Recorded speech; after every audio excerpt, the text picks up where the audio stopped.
Hey guys, since we got 2 more stars on the project, I guess I wanted to sort of continue this AOL project a little bit. So I have here a program called Fork, which I use to keep revision controls here. And looks like this is the last time when I made the video.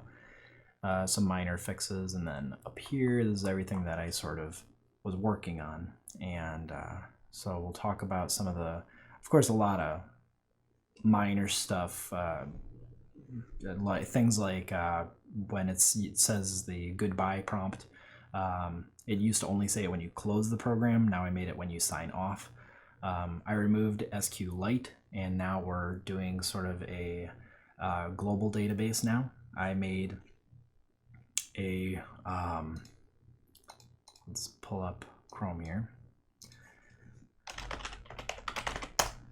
So I made AOLemu.com, which emulates what AOL 4.0 looked like when that was out. So this website looks pretty identical to it. About the project, contact us. So just send a form to me, send an email to me about the project.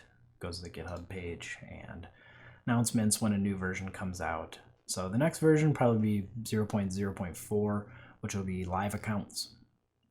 Because now what I am doing is when you sign up for an account, so we'll go ahead and launch AOL 4.0 here. And so what it does now is it has a account system. It'll make a new account and create an email address and everything too. So I'll launch it here. And they have all the proper prompts and audio prompts and everything. Hopefully I can show you a fully working. I fixed all those bugs with the chat room and IRC crashing and all sorts of stuff. So I have an account here when you create a new user or an existing user. So now existing user works. In my last video I said existing users was technically just an option that was there in the dropdown, but it didn't really do anything. Now it actually will recover an account from after you create an existing, or after you create an account, doesn't matter where, it can be on one computer and you can recover it on the other. They'll be in sync with each other. So you would recover it if you wanted to appear in this drop down here. So ERFG12 is my account. And same sort of thing, I got the dial up and ISP. So I type my password, sign on. Welcome. You got mail. That was really loud. So yeah, now you have mailbox. I adjusted some of the graphics to actually be closer to what it was, because I think I got it wrong. I don't know where I saw that screenshot of like where the mailbox looked completely different, but I had to sort of recreate it again. For some reason that read mailbox icon is very difficult to locate, so it looks different. Once again, you can read new mail, it'll go into old mail and sent mail and stuff like that. So I was also able to recreate some of these menus thanks to a lot of the documentation that was done. Like I went on archive.org and I was able to check out some books that were AOL tutorial books back in the day. So things like internet. I didn't know what internet was because nobody showed it in any of their videos on YouTube. So we have internet working, we have channels working. Well, channels actually was always working. Someone actually showed that. Internet was not working. I didn't know what those options were. And then same with under people, nobody showed what the people tab did either. I'm not sure what the quotes and perks was. Someone said perks is sort of like the perks of having an AOL premium account or something. So I'm not quite sure what that looks like. And then same with quotes. I don't know what the quotes looked like. Weather, I know what that looks like. So I kind of created a little bit. It's supposed to say 7-day forecast and the current time. This is what it's supposed to look like. And it pulls up your date. So what I did was from your IP address, it's going to pull in your city state and then take your city state and apply that to a weather API.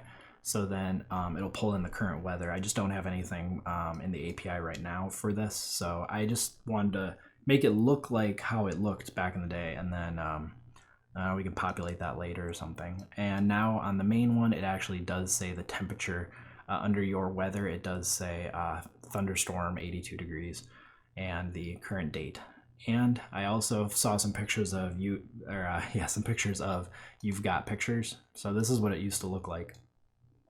I just have these black and white images as placeholders, sort of, but this is kind of what it looked like. I guess this wasn't able I watched someone who had AOL 4.0. They pressed You Got Pictures and it just pulled up like an error page because it couldn't pull it up properly. So I recreated what it looked like in one of those books.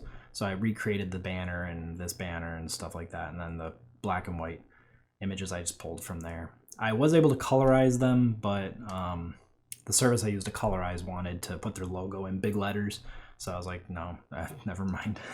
If someone could colorize that for me, that'd be great. And then favorites is something I would like to implement pretty soon, because now I know what the favorites look like, because once again, nobody showed it in any of the videos, what the favorites menu looked like. Luckily, I saw it in a book. Someone took a picture of what the favorites look like. As well as find. I didn't know it was a drop-down menu with a whole bunch of options. So now we have all the find options here. The buddy system I showed working before. I made that a lot faster now, so if the person is online, it'll immediately put them in the online category.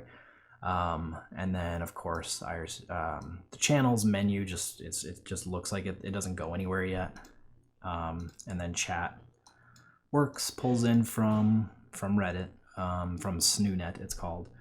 So if I click on gaming, here's a bunch of gaming ones, so you can double click on Steam and it'll pop up and looks like the chat room in AOL. So here's all the people online currently. This is pulling from IRC. You can see it here in the debug console, populating all this stuff. You can't really see, my head's in the way, but this is all IRC stuff from SnooNet here. That says it's pulling all the user lists and stuff like that in the chat room stuff. All this stuff is just placeholder. The buttons here, they don't do anything really. So all you can do, you can chat to the people here. You can hit enter to send it. And you can double click on a person's name if you want to IM them, that will work. You can also add a buddy too there. So chat rooms are working. I have several of the menus working. And like I said, this account is technically being pulled. So what I have is under Mail Center. So this mail, as soon as you sign up for an account, you're immediately going to get an email address. So right now, my username is ERFG12. So it automatically created an email account, ERFG12 at AOLMU.com. So you can immediately start emailing people. You don't need to set anything up now. And like I said, these accounts are automatically being created when you create an account, so you can pull them in on any computer. Other minor issues I fixed, and it still runs in 800 by 600. The sign off actually works now, so if I press it, Goodbye. it'll say goodbye, and it'll properly sign you out of IRC. Here in the debug console, you can see it says IRC is closing and stuff like that, quitting out of everything. So then you can sign into another account. So now sign off works. Before I didn't have that working. Like if you signed off, everything crashed, I think, because nothing was quitting out properly.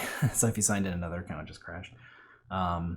Also, I restricted, all this stuff was clickable before and stuff, which it wasn't supposed to be. And trying to go to a URL, I think doesn't work. Yeah, it doesn't work until you sign in as an account. So sign in. Welcome. Oh God, it's gonna do the loud noise again. Okay. All right. So then, if you go to a web page, and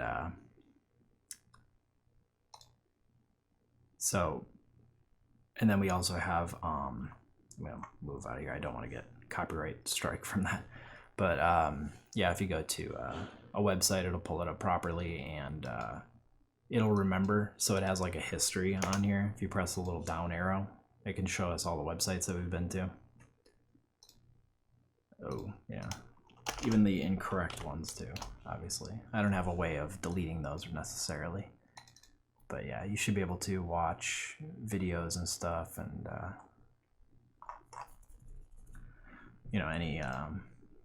let's play something like this.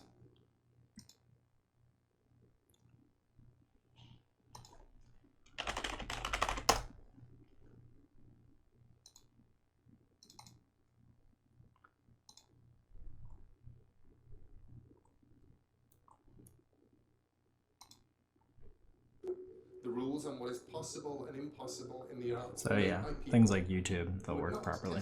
The bounds of the possible. Yeah, so you know, videos work.